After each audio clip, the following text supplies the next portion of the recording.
welcome to Star Wars Celebration 4. Can you not hear me? There we go. I will have bad posture. Star Wars Celebration 4 collecting panels. We have some pretty amazing collectible panels for you. And as a bonus, in case you haven't heard, randomly throughout the weekend, you will be getting medallions if you're at the proper presentation. So you just never know. It may be this one, but it may not. I'm not promising anything. That's not actual size, so you don't have to worry about putting them in your carry-on luggage. But today we're going to start off with the very first one, recycled toys. This is not about keeping the world green, but this is about, well, I'll let them tell you. I won't give it too much away. But anyway, we have Ron Salvatore. And despite what you may have heard, he did not kill Chewbacca, but he did mortally wound Jar Jar. We have Todd Chamberlin. I don't have anything clever to say about him, sorry. And Isaac Luke. So you guys enjoy recycled toys.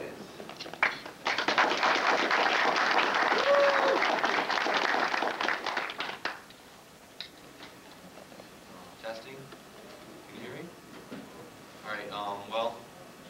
This is a version of an article I wrote several years ago for the Star Wars Collectors Archive, which is Gus Lopez's website, and which I think Gus and I actually spun off into a magazine article a couple of years later. And it's going to be kind of funny. It's kind of a silly topic in a way. Kind of interesting too, though. People tend to like this kind of stuff. A recycled toy is something that was made in one line and then was used again in another line. So, kind of like a toy company being cheap and deciding to recycle a product they've already done. You may have noticed these from time to time looking at Star Wars or at other toy lines and saying, yeah, it looks familiar. But, you know, I wanted to make a comprehensive list when I first set out to write this article, so that's what this is for. Star Wars Chopper. So here is a, kind of like if your favorite toy is an evil twin. And that's Captain and Spock from the evil twin. What is it? Mirror. All right.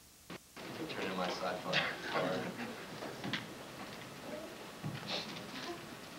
So just as an example, this is the horse from the Butch and Sundance line from 1979.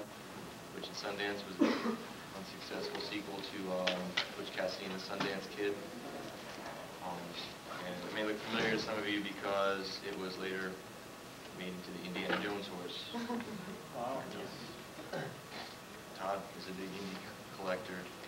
And the Indiana Jones figure as well, you can see on there, had some elements recycled also from the Butch and Sundance line. His quick jaw action and his knees are basically features that were from that line.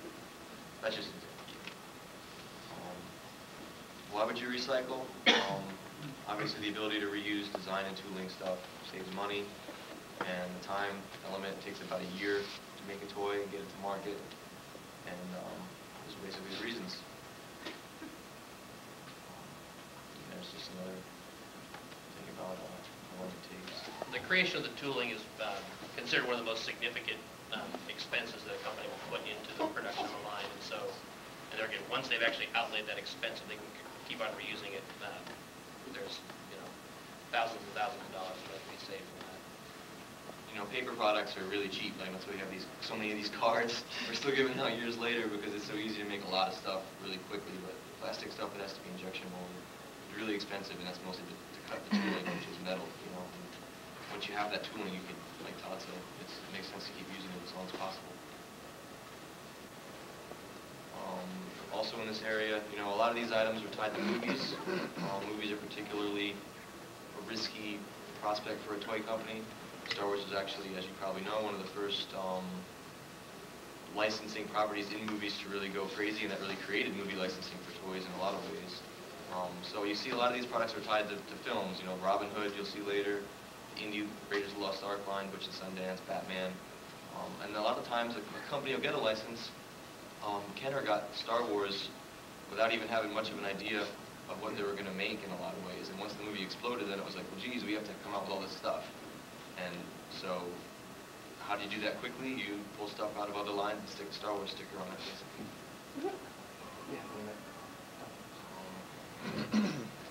So, I mean, why is it fun to look at this stuff? It's kind of like finding Easter eggs. It's kind of like finding an Easter egg or looking at how something was made and saying, oh, gee, that's interesting that they had to do that to make this, or it's always fun when you have a toy and then you realize, oh, wow, I didn't realize this was from Bionic Man or something.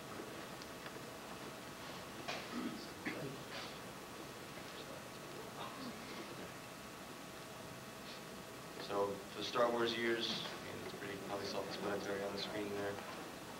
That's probably when the most stuff, it's definitely when the most stuff got recycled into Star Wars for the reason I was just saying, because it's so the short turnaround time once the license was signed, and then trying to get the product out there when the movie was popular, because there, especially from Kenner's perspective, from the history of toy licensing was that, you know, maybe you could get a year or so, you know, maybe one Christmas season out of a movie property. And Kenner was hoping that Star Wars would be able to stretch longer, but they weren't really sure how long the hype would last, so basically they had to get something out there as soon as they could. Right, and also, they didn't actually start working on the actual figures. Recently, there was, last year, or a few years ago, some photos were unearthed, and they were the first prototypes for the first Star Wars figures ever. And the date on the back of those photos is a week before New Hope was released, so as you can see, they didn't have enough time to get those out to the market, as Todd and Ron said. So the easiest stuff were like paper products and stuff that could recycle. Right, I mean, we've heard stories of designers actually going to see the preview of the movie and getting their first idea of what an X-Wing really looked like, you know, beyond really rough concept stuff. So they didn't really know they were going to make so many things even when the movie was coming out. And just to give you some perspective, before Star Wars, I think the only movie that was really a big success in licensing was probably Planet of the Apes. And that was obviously, successful though it was, much below Star Wars, and also driven by a TV series. So here's what I was saying. Early items. This is a $6 Million Man, Dip Dots. Terrible picture, I apologize for that. And the Star Wars version. These aren't really recycled. What I would consider a recycled toy, it's more of a long mainstay Kenner line that they just kept rebranding with different items, you know, different licenses. So the $6 Million Man was probably like 76 or 5 or something. The Star Wars came out in 77. They were able to turn that out pretty quickly. And there you see 3 different movie viewers. Snoopy was a big Kenner success. They had toothbrushes and stuff in the early 70s, and you see them moving away from like traditional licensed things like Snoopy and cartoon characters into the TV property, and then into Star Wars, which is like the movie property of all time. Interesting side note about this stuff. Kenner at one time was, I learned recently, was one of the biggest producers of film in the world. When they were making all these, the Give a Show projector, the hand crank projectors, and one of the reasons they stopped was because they caught an employee making unwholesome films in the basement on their film regulation. Paranoid beyond belief that these things would show up in a product accidentally in there. So that was an interesting story. So this one is probably the first true recycled product that's going to be in this presentation. It's the $6 Million Man toothbrush, which had a casing so you could see the bionic interiors and brush your teeth and be happy like these children here. And Steve lost his teeth. Let me see. Star Wars, I mean, Kenner had actually had success with toothbrushes early on in the 70s with the Snoopy toothbrush. That was a really successful product for them. I think it might have been one of their earliest Snoopy items. So they've made toothbrushes electronic or battery operated up through the 80s, when they stopped actually. So the Star Wars version is basically the same thing with just a different decal inside. But it's pretty clever that they use the lightsabers, I mean the brushes to evoke different color lightsabers there.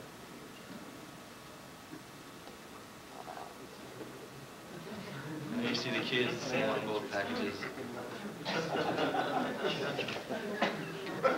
That's actually an interesting one that they got the same kid, because he was wearing different clothes. I don't know if they recolored his turtleneck there or if it's actually a different picture. Oh, you did a reshoot? Yeah, but it's odd that they got the same exact kid. And there you go.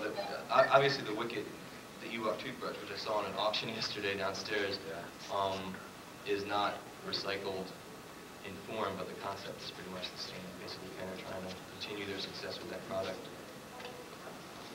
And also the Empire Rush.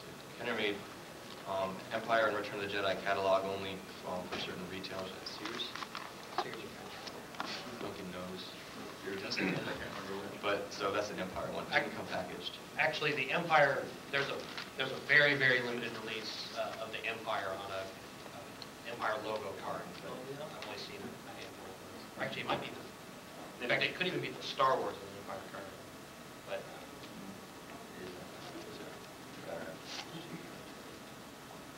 And as most of you look old enough probably to remember CB radios. My dad had one in the truck that he used to have, and he used to talk to truckers. For some bizarre reason, this was entertaining in the 70s. Find out where the good places to stop are or whatever. the Internet of the 70s. Exactly. The Internet before the Internet. And it's basically a CB headset radio in this thing. And you know, I realized while doing this that kids could probably use them to talk to actual truckers. Although I'm not sure that's a great idea. And I'm not sure if they did that or if there was something in there that stopped them from using those frequencies. But it's an odd choice for a toy. But maybe they realized that because when they redid this thing for Star Wars, and you can see it's the same sort of thing, they took out the CB stuff and added the AM radio. So you groove to AM tunes and pretend you're Luke Skywalker. And so this is a tough piece. A lot of these pieces are really tough too, because one of the reasons they're so rare is because there's no cost inlay to something like this. They just shoot it in a different color plastic, get some new decals, and there's no tooling expense. So if they don't sell that well, it's no big deal. They can take risks with wacky products, throw stuff on the market and say, hey, you know, put a Star Wars sticker on this and see what happens. And, you know, if it doesn't sell, then it's a big deal. So that's just a shot by shot, so you can see the two. Oh, I just realized while I was doing this is a goofy presentation, that in this early catalog art is different than the finish. He looks like he's dancing. He's even got his thumbs up and stuff. And when I realized it, I looked at it, and then I went back and checked the box, and they obviously changed him, so it looked more like he was running instead of getting his groove on.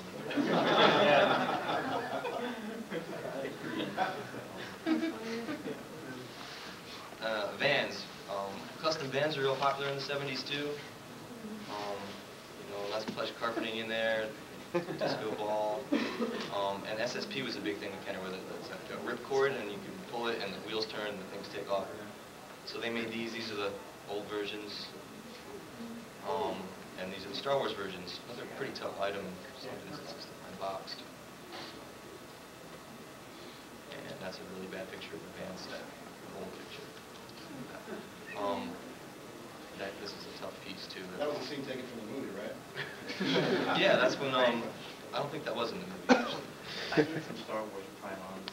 Garbage cans. Yeah, it's an odd choice for Star Wars, but you know, I guess it's them trying to tap into the Star Wars market, and actually, people did have Star Wars fans, so maybe there was actually a whole spread. I think Pete Vilmer showed me once in a magazine of just Star Wars vans, and it's possible someone at Kenner saw that and said, hey, we can take our vans and make something like this. People are into Star Wars. I found that picture on Google Images by typing in funky 70s guys or something like that. I don't know what those guys are doing, but they're not there. Aerial Aces. This look familiar to anyone? This came out in what? 75? 76? This actually used radio technology. Kenner designers and engineers are actually pretty proud of this, that they got this thing to work and actually simulate an arcade thing, although it probably didn't work that great. I'm just guessing. But there you see a catalog picture and a box photo. And so Kenner rebranded it to become X-Wing Aces a little while later. Changed the case color, some new decals, and changed the internals to produce TIE fighters instead of biplanes. And actually, an interesting thing that I've noticed about this particular piece is, I would say half of the examples of this toy that I've seen that are in mint condition actually trace back to the Lucasfilm archives, or to Lucasfilm. That the reason they have so much of that product is that part of the licensing arrangement was that they would get a certain quantity of any product that came out. I think particularly at the beginning they got quite a few of things. But anyway, a number of these that I've seen in the market that have been mint in the box have had Lucasfilm shipping tags on them, and I think they have been able to trace them back to particular employees that got them years ago. We probably got to hurry. We start a little bit late to let people get in, so some of these things we have to go quick. Oh, I also noticed while doing this that the kids in the Star Wars box look a lot happier. I don't know if that's because Kenner just wanted to sell this thing, so like, make sure you smile real hard, but I thought that was kind of funny. This kid on the left is a little bit drugged or something.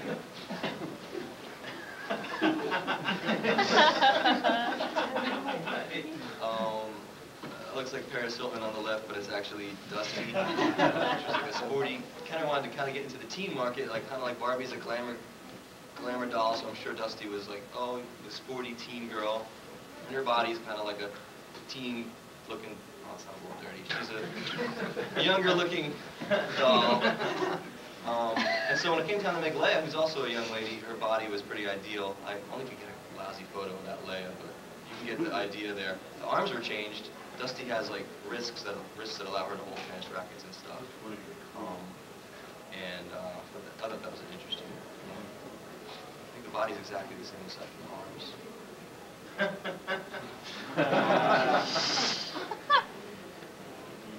So yeah, Dusty also loaned Leia her comb and brush, I think.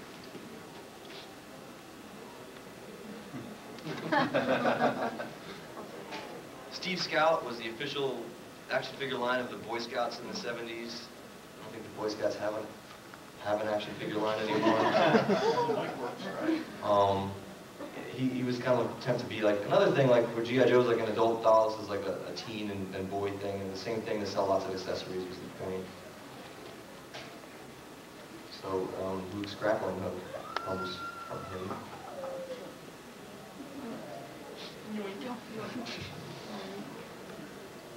International Velvet, a sequel to the 40s MGM film with Elizabeth Taylor, another big bomb in the 70s that didn't go anywhere.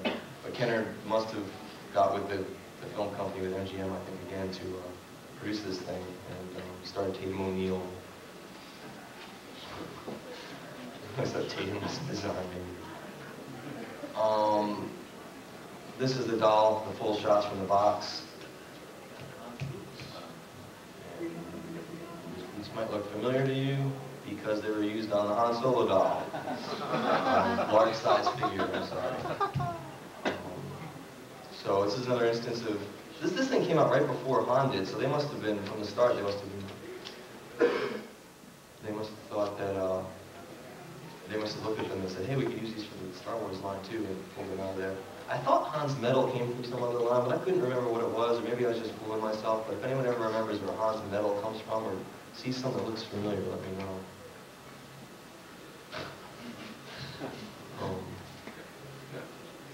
Here's some other accessories that were used from other lines.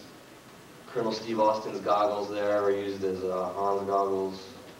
Boots, the Leia, but I'm sorry, I should mention these are unproduced dolls from the late 70s and early 80s that never got made. So they had plans to recycle other accessories into that line. No, actually, the Leia has repainted Han boots.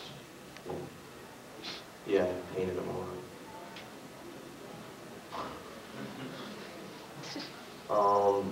Pete Vilmer pointed this out to me a long time ago, that the Batman walkie-talkie was used for Kenner Canada's walkie-talkie in Star Wars.